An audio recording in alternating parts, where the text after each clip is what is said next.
కుక్క కాటు వల్ల ర్యాబిస్ వైరస్ సోకి ఒక చిన్నారి అంటే 4.5 సంవత్సరాలు వయసు గల చిన్నారి మృతి చెందిన దుర్ఘటన కర్నూలు జిల్లా ఆదోని పట్టణంలో చోటు చేసుకుంది.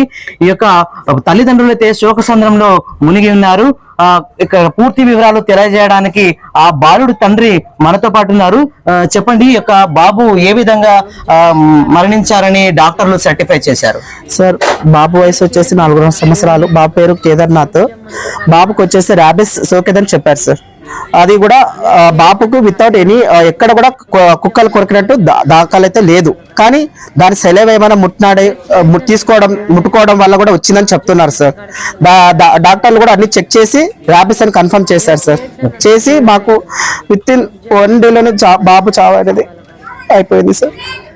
అయితే ఇప్పుడు బాబు సెలైవా తీసుకున్న అంటే సెలైవా తాకి ఒక బాబు కంటామినేషన్ జరిగిందని అన్ని డాక్టర్స్ చెప్పారని చెప్తున్నారు. అంటే ప్రీవియస్ గా బాబుకి ఏమైనా సిమ్టమ్స్ అనేవి ఏమైనా కనిపించాయా లేదా ఒకేసారి సివియర్ సిమ్టమ్స్ వచ్చాయా? సార్, బాబుకి అయితే సిమ్టమ్స్ అయితే ఏం కనిపించలేదు సార్. ఎందుకంటే బాబు చాలా యాక్టివ్ గా ఆడుకున్నాడు. మండే వరకు బాగా ఆడుకున్నాడు సార్. మండే మార్నింగ్ కొద్దిగా అన్హెల్తీగా ఉన్నాడు. మేము డాక్టర్ దగ్గర వెళ్ళాం, ట్యూస్డే వెళ్ళాము అన్నమాట. మండే ఇక్కడ చెక్ చేపించాము, నార్మల్ మెడిసిన్ ఇచ్చాము. ట్యూస్డే వచ్చేసి కొద్దిగా చాలా అన్హెల్తీగా కనిపిస్తున్నాడు. చాలా ఒక రకంగా అన్ఈజీగా ఉన్నాడు. ట్యూస్డే భావన హాస్పిటల్కి వెళ్ళాం సార్. మల్లికార్జున సార్ ట్రీట్మెంట్ చేసి అడ్మిట్ చేశాము. అడ్మిట్ చేసిన తర్వాత బుధవారం మార్నింగ్ వచ్చి రౌండ్స్కి వచ్చారు సార్ వచ్చి ఒకసారి అన్ని చెక్ చేశారు. ఇది ఫోబియా మాదిరిగా కనిపిస్తుంది, వాటర్ ఫోబియా ఉంది, ఎయిర్ ఫోబియా ఉంది బాబుకి, మీరు వెంటనే కర్నూలుకి తీసుకువెళ్ళండి అని చెప్పేసి సుధాకర్ సార్కి రిఫర్ చేశారు సార్. నేను సుధాకర్ సార్ దగ్గర కూడా వెళ్ళాను. కర్నూలు కిమ్స్ లో అడ్మిట్ చేశాము. రిపోర్ట్స్ కూడా ఇచ్చారు సారు. ర్యాబిస్ అని చెప్పి కన్ఫర్మ్ చేశారు సార్. కన్ఫర్మ్ ట్రీట్మెంట్ లోనే విత్ ఇన్ 6 hours లోనే బాబు అనేది స్ట్రోక్ వచ్చేసి చాలా హెవీ సివియర్ అయిపోయి చనిపోయినాడు సార్. అయితే బాబుకి యొక్క ఎక్కడ కంటామినేషన్ జరిగిందని మీరు అంటే అనుకుంటున్నారండి? ఇప్పుడు మీరు ఉండే లొకేషన్ ఏంటి? అంటే కంటామినేషన్ కుక్క సెలైవా బాబుకి ఎక్కడ తాకిందని దానికి గల కారణాలు ఏంటని మీరు భావిస్తున్నారు? సార్, ఇంటి దగ్గర అయితే మా బాబుకు ఫస్ట్ ఆఫ్ ఆల్ బాబుకి కుక్కలంటే చాలా భయం సార్. చిన్నప్పటి నుంచి మేము అలా పెంచాం. మేము హైదరాబాద్ నుంచి ఇక్కడ ఆదోనికి వచ్చాము.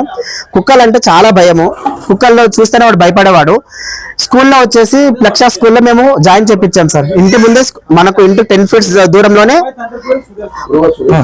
ఇంటి 10 feet ముందే మా స్కూల్ అని చెప్పేసి మేము జాయిన్ చేపించాం సార్. మా ఆర్థిక స్తోమతను బట్టి మించినా కూడా నేను బాబు సేఫ్టీ కోసం అని చెప్పి నేను జాయిన్ చేపించాను.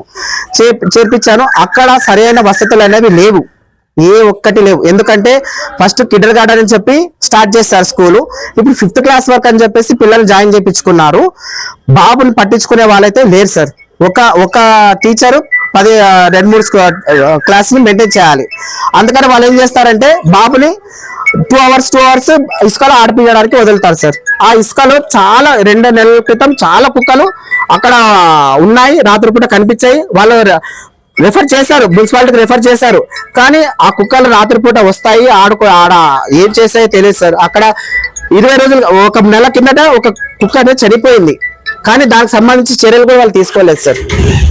అంటే ఫైనల్ గా మీరు ఈ దుర్ఘటన వల్ల మీరు ఫ్యామిలీ అయితే ఫుల్ గా చాలా సఫర్ అవుతున్నారు.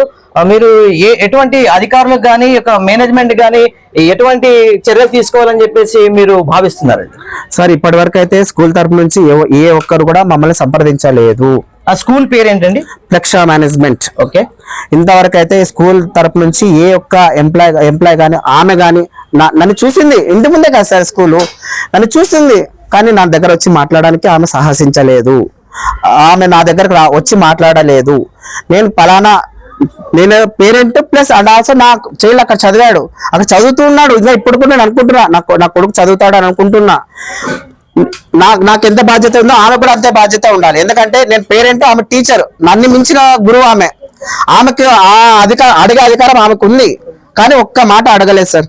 బాబు ఎలా చనిపోయినాడని కూడా అడగలేదు నన్ను.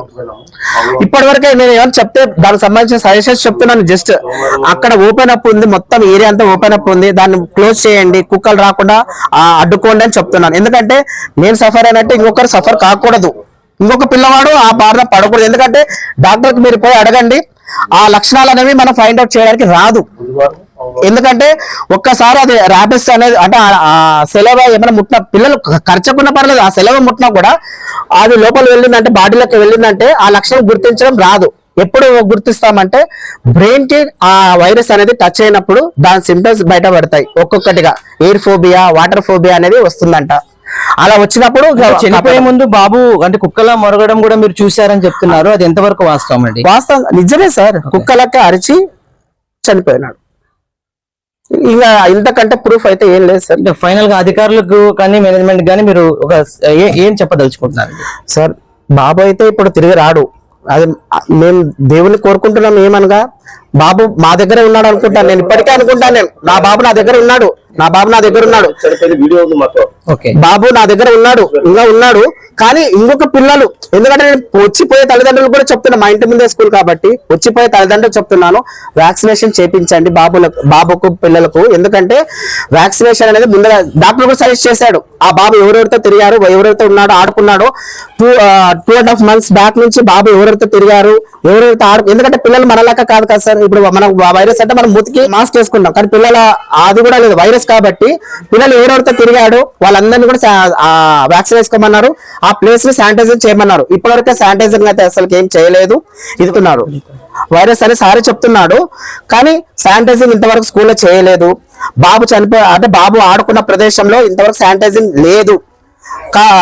అది చెప్పడానికి వెళ్తే కూడా ఆమె రెస్పాన్స్ అవ్వట్లేదు.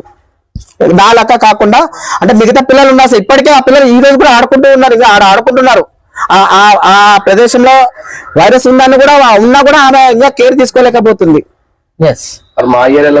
అయితే అధికారుల వైఫల్యము మరియు స్కూల్ మేనేజ్మెంట్ ఇక్కడ సరైన వసతులు కూడా కల్పించలేకపోవడము, కుక్కలకు నివాసంగా మారింది ఈ ప్రదేశము. కుక్కలు చాలా రకాల విసర్జక పదార్థాలు, సెలైవా మరియు ఒక్కొక్కసారి కుక్కలు కూడా మరణిస్తూ ఉంటాయి ఈ ప్రదేశంలో అని చెప్పేసి ఇక్కడ బాలుడి తండ్రి ఎంతో ఆవేదన వ్యక్తం చేస్తున్న పరిస్థితి అయితే మనం చూస్తున్నాము. ఇప్పటికైనా సంబంధిత మేనేజ్మెంట్, స్కూల్ మేనేజ్మెంట్ అయితేనేమి, అధికారులు అయితేనేమి చుట్టుపక్కల పరిసర ప్రాంతాలను పరిశుభ్రంగా ఉంచి కుక్కల బారిన పడకుండా ర్యాబిస్ వైరస్ సోకి మరణించకుండా తగు జాగ్రత్తలు తీసుకోవాలని చెప్పేసి ఈయన డిమాండ్ చేస్తున్నాడు. స్కూల్ అనేది మీరు ఒక్కసారి అంటే ఎవరైతే అధికారులు ఉన్నారో నేను ఒక్కసారి విన్నపం సార్, స్కూల్ ఒక్కసారి విజిట్ చేసి అక్కడ ఉండే వసతులు ఏమున్నాయో ఒకసారి పరిశీలించండి. ఎందుకంటే నలుదిక్కులాది అంతా కూడా ఓపెన్ అప్ గా ఉన్నాయి. ఇప్పుడు మనం మార్నింగ్ పూట అయితే ఏం కనిపించావు, కానీ నైట్ అయితే చాలా విపరీతమైన కుక్కలు అనేది తిరుగుతూ ఉన్నాయి. అంత స్కూల్లో కూడా అంటే మేనేజ్మెంట్ అనేది తగిన జాగ్రత్తలు అనేది అక్కడ లేవు, అసలుకి లేవు. ఎందుకంటే కిండర్ గార్డెన్ అని చెప్పి నేను వదిలాను సార్, చిన్నపిల్లలు కదా, LKG UKG వరకు చదువుకుంటాం ఇక్కడ, తర్వాత పెద్ద స్కూల్లో వేద్దామని అనుకున్నాము. అంత లోపల ఈ దుర్ఘటన జరిగిపోయింది. నేను మోసపోయినట్టు వేరే పిల్లలు మోసపోకండి. తల్లిదండ్రులు ఎవరైతే ఉన్నారో, కొద్దిగా అధికారులు ఎవరైతే ఉన్నారో ఆ స్కూల్ విజిట్ చేసి అక్కడ ఏ వైఫల్యం ఉందో ఒకసారి గుర్తించి దాన్ని జాగ్రత్తలు తీసుకోమని కోరుకుంటున్నాను సార్. ఇంతకు మించి అయితే నేను స్కూల్ మేనేజ్మెంట్ ఏం కోరదలుచుకోలేదు సార్. ఎందుకంటే స్కూల్ మేనేజ్మెంట్ వాళ్ళు మంచిగానే చెప్పారు, కానీ ప్రికాషన్స్ అనేవి లేవు సార్. దాంట్లో అసలు తాగడానికి డ్రింకింగ్ వాటర్ కూడా ఆడ పెట్టారు. ఇంకొకటి బాత్రూమ్స్ అనేవి సరిగా లేవు, ఓపెన్ అప్ గా ఉన్నాయి. అదే చెట్ల కింద చదివిస్తున్నారు సార్, చెట్ల కింద కూర్చోబెట్టుతున్నారు సార్. పిల్లలు ఎక్కువైపోయినారని చెప్పి చెట్ల కింద కూర్చోబెట్టి చెప్తున్నారు సార్. పక్కనే బావి ఉంది, వెంకన బావి ఉంది. బావిల నుంచి పురుగులు, చీమలు ఎక్కడ ఏవేవో వస్తూ ఉంటాయి. వాటన్నిటి కూడా పిల్లలు ఎంత తట్టుకుంటున్నారు ఏమో సార్, నాకు ఇంతవరకు తెలియడం లేదు సార్. గ్రౌండ్ మొత్తం ఏదో ఒక పురుగులు తిరుగుతూనే ఉంటాయి సార్. దయచేసి ఇది గుర్తించి ఒక్కసారి స్కూల్ విజిట్ చేసి చూడండి. మీరు చూసిన తర్వాత నిర్ణయం తీసుకోండి సార్ స్కూల్ పైన. అధికారుల వైఫల్యము మరియు స్కూల్ మేనేజ్మెంట్ వైఫల్యం అయితే పూర్తిగా ఈ యొక్క బాలుడి మరణానికి కారణమైనట్టు బాలుడి తండ్రి అయితే మనకు తెలియజేశారు. అధికారులు తక్షణమే ఆ యొక్క పాఠశాలను వీక్షించి ఎటువంటి మౌలిక వసతులు ఉన్నాయా లేదా, ఇతర బాలులకు కూడా ఇతర పిల్లలకు కూడా ఇటువంటి దుర్ఘటనలు సంభవించకుండా అడ్డుకట్ట వేయాలని చెప్పేసి ఇక్కడ బాధితులైతే డిమాండ్ చేస్తున్నారు. కెమెరా పర్సన్ యువరాజ్ తో రాజారంగ, CR న్యూస్.